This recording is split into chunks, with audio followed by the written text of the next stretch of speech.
नमस्कार साथियों, तो कैसे हो आप सभी। आप सभी का फिर से स्वागत है आपका अपना YouTube channel success first math classes में।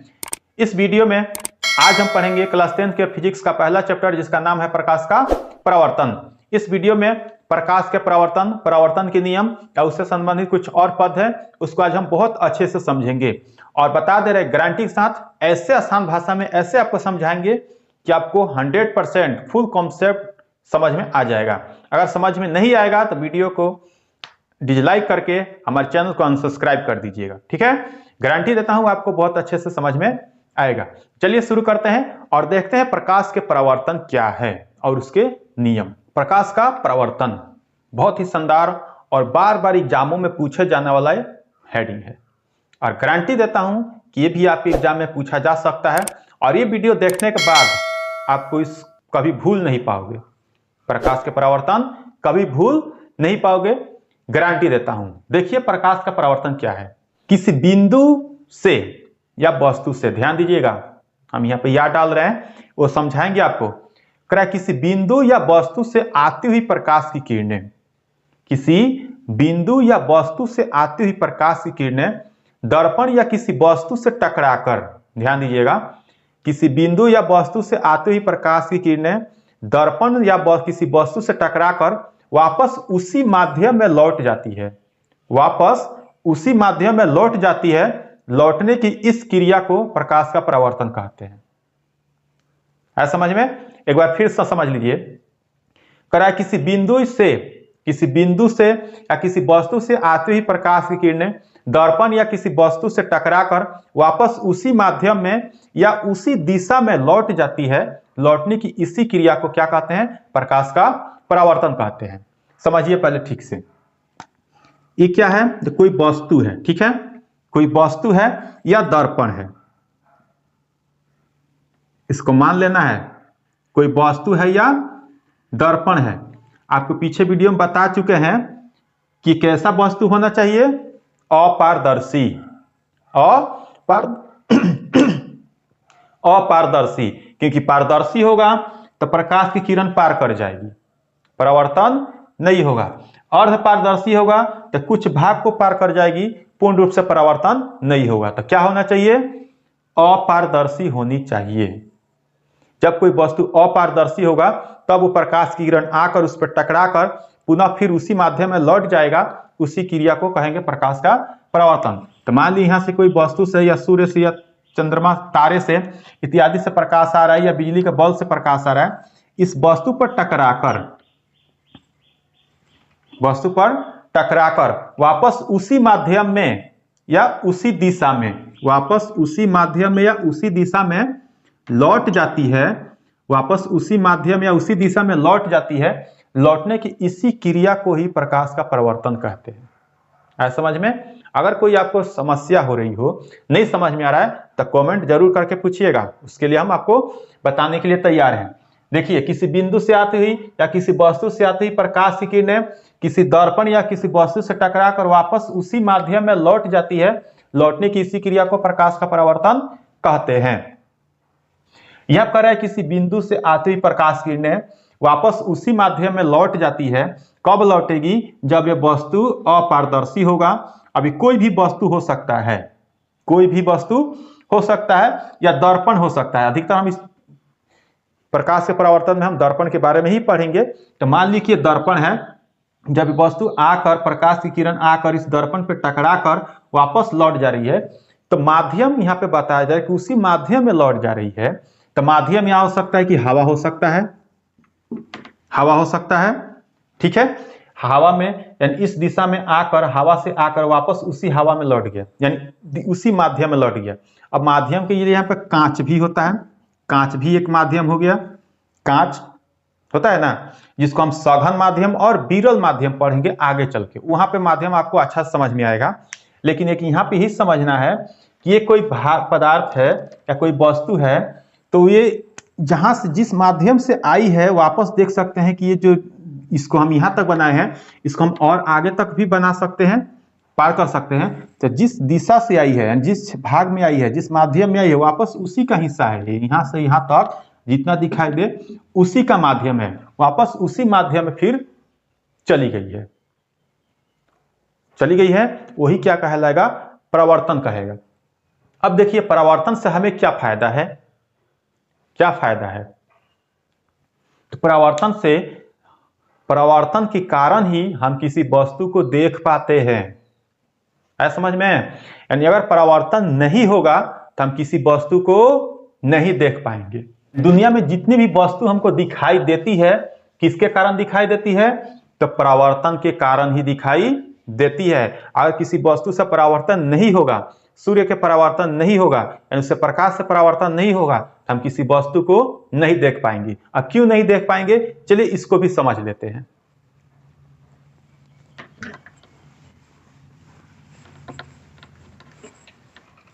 देखिए मान लिए कि ये सूर्य का प्रकाश है या बिजली का बल्ब जल रहा हो, इससे प्रकाश निकल रही है, ठीक है, प्रकाश निकल के आ रही है। यहां पर कोई वस्तु रखा हुआ है, यहां पर कोई वस्तु रखा हुआ है और यहां से प्रकाश आ रही है, यहां पर कोई वस्तु रखा हुआ है। हम या कोई व्यक्ति यहां पर खड़ा है और खड़ा है तो इसका आंख यहां पर है, ठीक है, इसका आंख यहां पे है।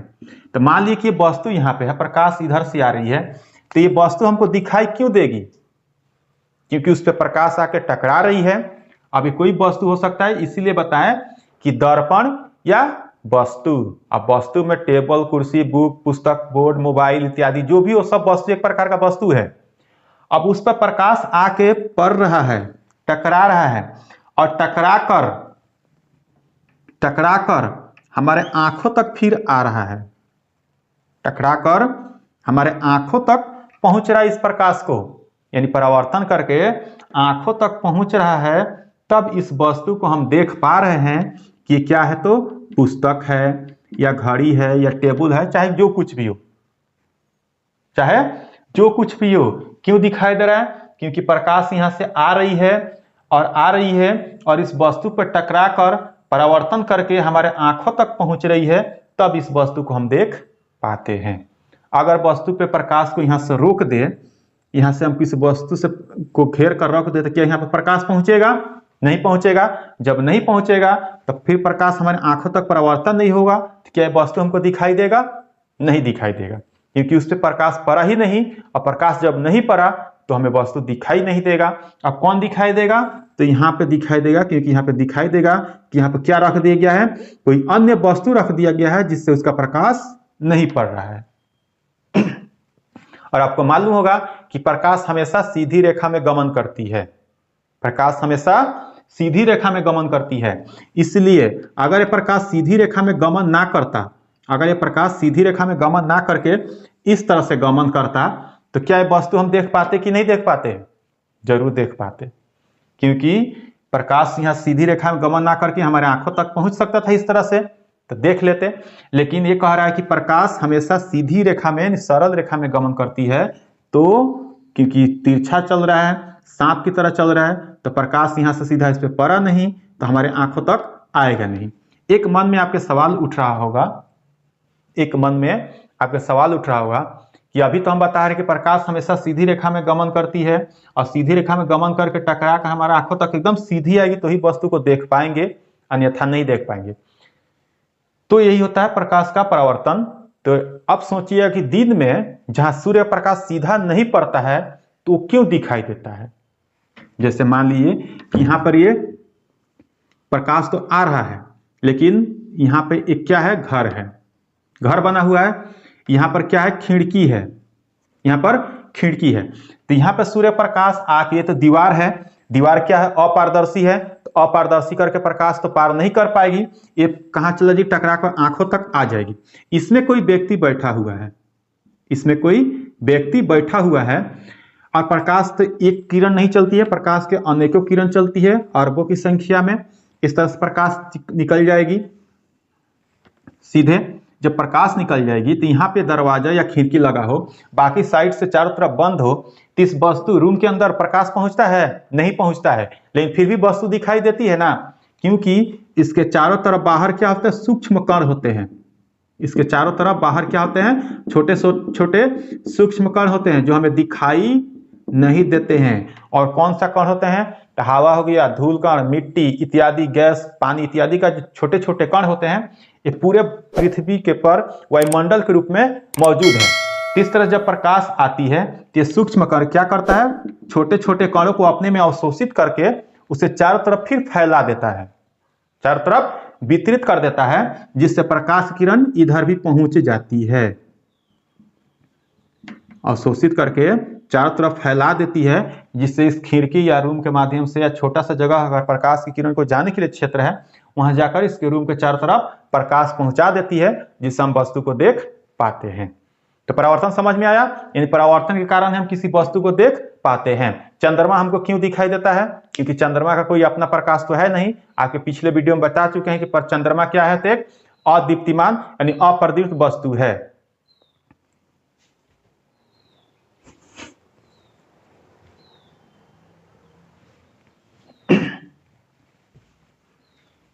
अप्रदीप्त वस्तु है चंद्रमा, फिर भी हमको दिखाई देता है ना। तो क्यों दिखाई देता है? तो परावर्तन के कारण ही, परावर्तन के कारण ही। क्योंकि यहाँ पर सूर्य है, अगर यहाँ पर चंद्रमा है और पृथ्वी यहाँ पर, हम यहाँ पर खड़े हैं लोग, तो दिखाई क्यों देगा? क्योंकि सूर्य पर रात के समय में देखें तो चंद्रमा बहुत तेज दिखाई देता है, और दिन के समय दिखाई देता है कभी कभी, लेकिन उसका प्रकाश बहुत कम दिखाई देता है। दिखाई देता है, बहुत कम दिखाई देता है। लेकिन रात में देखिएगा तो प्रकाश इतना पड़ता है कि रात में भी बल्ब जलाने की जरूरत नहीं पड़ती है, छतों पे या द्वार पे या बाहर। ठीक है, जब इस पे प्रकाश पड़ता है, सूर्य का प्रकाश जब चंद्रमा पर पड़ता है तो प्रकाश से प्रकाशित हो जाता है, प्रकाश से प्रकाशित हो जाता है। यानी इसका प्रकाश फिर हमारे आंखों तक पहुंचती है, परावर्तन करके इसका प्रकाश फिर हमारे आंखों तक पहुंचती है, तब हम चंद्रमा को देख पाते हैं। उसी तरह से हमारे घरों में, बाहर जितने भी वस्तु दिखाई दे रहा है, किसके कारण दिखाई दे रहा है? तो प्रकाश के कारण ही। यानी उस पर जाकर टकरा रही है, वो प्रकाशित हो जा रहा है, वो प्रकाश फिर हमारे आंखों तक पहुंच रहा है, या तो हम वस्तु को देख पा रहे हैं। है समझ में? ठीक है, तो प्रकाश का परावर्तन आप लोग समझ गए होंगे लोग कि प्रकाश का परावर्तन क्या है। एक बार और सुन लीजिए। किसी बिंदु से या किसी बिंदु स्रोत से या वस्तु से आते ही प्रकाश की किरणें दर्पण या किसी वस्तु से टकराकर वापस उसी दिशा या उसी माध्यम में लौट जाती है। लौटने की इसी क्रिया को प्रकाश का परावर्तन कहते हैं। अब हम देखेंगे प्रकाश के परावर्तन के नियम। प्रकाश के परावर्तन के नियम, तो यहाँ पे प्रकाश के परावर्तन के दो नियम होते हैं। प्रकाश के परावर्तन के दो नियम होते हैं। पहला नियम है आपतित किरण, परावर्तित किरण। ध्यान दीजिएगा, आपतित किरण, परावर्तित किरण तथा आपतन बिंदु पर खींचा गया अभिलंब तीनों एक ही समतल में होते हैं। एक बार और सुन लीजिए। आपतित किरण, परावर्तित किरण तथा आपतन बिंदु पर खींचा गया अभिलंब तीनों एक ही समतल में होते हैं। और दूसरा है आपतन कोण परावर्तन कोण के बराबर होते हैं। अब यहां पर समझिए क्या कह रहा है कि आपतित किरण, परावर्तित किरण, तो परावर्तन कब होगा? जब कोई अपारदर्शी पदार्थ होगा, यानी कोई दर्पण है तो दर्पण होगा, तो हमेशा आपको बताया है कि परावर्तन कब करेगा? जब पीछे रंगा हुआ होगा। ठीक है, और एक चीज ध्यान दीजिएगा कि दर्पण तीन प्रकार का होता है, उसमें हम आगे पढ़ेंगे। उस दर्पण में सबसे समतल दर्पण, समतल दर्पण होता है प्लेन, जो हम अपना चेहरा देखते हैं लोग, उसको हम आगे कवर करेंगे, अगले हेडिंग में है। लेकिन समतल दर्पण परावर्तन का सबसे अच्छा, परावर्तन का सबसे अच्छा जो दर्पण होता है वो कौन होता है? समतल दर्पण। तो इसमें देखिए एक दर्पण लिख दिए। अब कोई आपतित किरण, अभी किरण के सब के बारे में एक एक पढ़ेंगे कि कौन किरण क्या होती है। ठीक है, ये हो गया आपतित किरण, आपतित किरण। और कह रहा है कि परावर्तित किरण, आपतित किरण, परावर्तित किरण,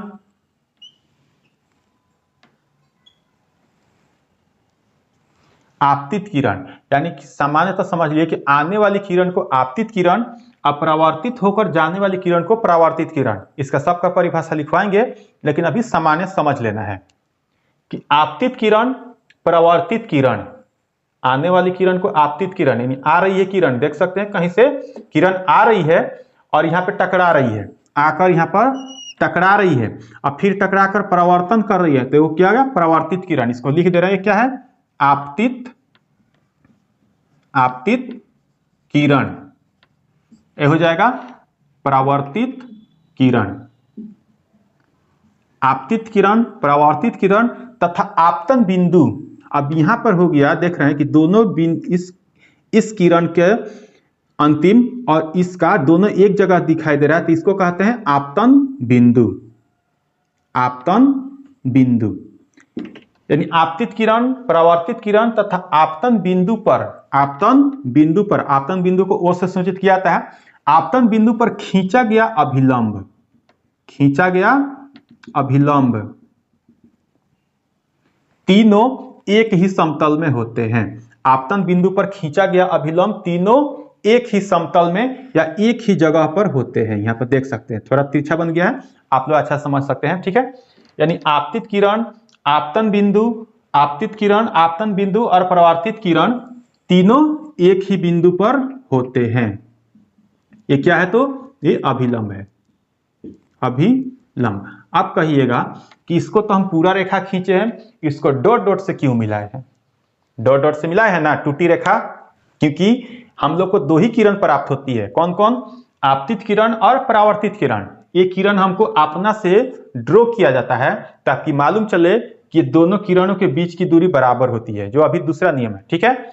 वही इसीलिए इसको डॉट डॉट से मिलाए हुए हैं, क्योंकि ये काल्पनिक रेखा के रूप में इसको मानते हैं।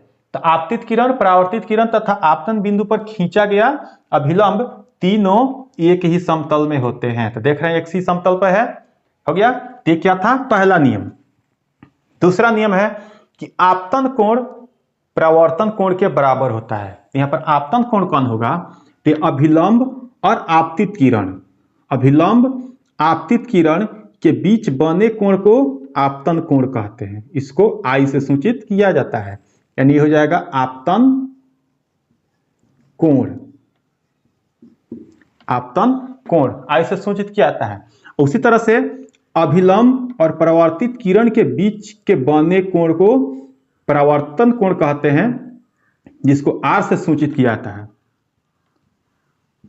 परावर्तन कोण, ठीक है। तो एक दूसरा नियम क्या था कि आपतन कोण परावर्तन कोण के बराबर होता है, अर्थात कोण आई बराबर कोण आर। समझ सकते हैं? कोण आई यानी जो आई का जितना होगा उतना ही आर का मान होगा। अब इसको देखे होंगे लोग, छोटे बच्चों की तरह आप लोग खेले होंगे लोग, या छोटे छोटे बच्चों को देखते होंगे, सूर्य एक छोटा सा दर्पण ले लेते हैं, शीशा, चेहरा देखने वाला, और सूर्य प्रकाश के तरफ करके किसी दूसरे व्यक्ति के चेहरे पे, आंख पे चमकाता है। देखे होंगे लोग, वही है। क्योंकि यहाँ पे कोई शीशा रख के कोई लड़का, छोटा बच्चा, ये प्रकाश आता है इधर से तिरछा, इसके आंखों तक यहाँ पे चमकाता है, तो ही है यहाँ पे आपतन हो रही है, प्रकाश आके दर्पण पे टकरा के लौट रही है। तो जितना इधर से आएगा, जितना तिरछा इधर से आएगा उतना ही तिरछा इधर जाएगा। यानी इसको इस तरह समझ सकते हैं कि जब ये कोई दर्पण है, अगर इसको हम इतना सीधा भेजें तो ये इतना ही सीधा जाएगा। यानी जितना इसके बीच, जैसे दर्पण की सतह है, ठीक है, दर्पण का सतह है, ये दर्पण का सतह है, तो जितना दर्पण की सतह से जितने दूरी, बराबर दूरी पर अगर किरण जा रही है, उतना ही इधर दर्पण की सतह से उतनी ऊंचाई पर ही प्रकाश की किरण बनेगा। यानी इसको ना समझकर अगर इसको समझ लीजिएगा तो और आसान हो जाएगा। इसलिए अभिलंब खींचा गया है। यानी अभिलंब से जो किरण आ रही है, एक जो किरण आ रही है और परावर्तन हो रही है, तो इसके बीच में अगर अभिलंब खींचे तो ये दोनों किरण आपस में, जो दोनों कोण होगा आपस में बराबर होगा। यानी मालूम चलेगा कि जितने डिग्री से ये घुमा रहा है, तिरछा जा रहा है, उतना ही ये कोण बनाकर वापस जा रहा है। और इसी किरण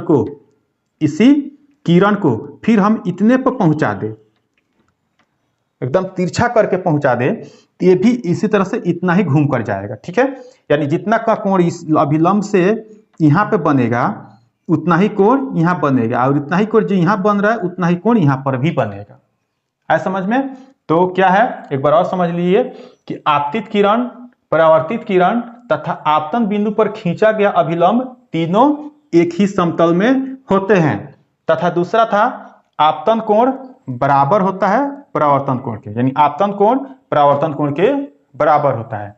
ये क्या हो गया? तो परावर्तन के नियम हो गया, ठीक है। तो परिभाषा याद हो गया, परावर्तन कोण, प्रकाश का परावर्तन और परावर्तन के नियम। समझ में आ गया होगा आपको? और समझ में आ गया होगा तो हमारे चैनल को सब्सक्राइब जरूर करें और लाइक करना ना भूलें। ठीक है, मिलेंगे अगले वीडियो में। इस वीडियो में मात्र इतना ही, क्योंकि थोड़ा थोड़ा करके अब अगर अच्छे से आप समझ में आ रहे हैं, समझ जा रहे हैं और पढ़ ले रहे हैं तो बहुत अच्छी बात है। अगले वीडियो में फिर आएंगे इसके प्रवर्तन के कुछ पद को लेकर, अलग अलग वीडियो जो बिंदु है उसको समझाने के लिए।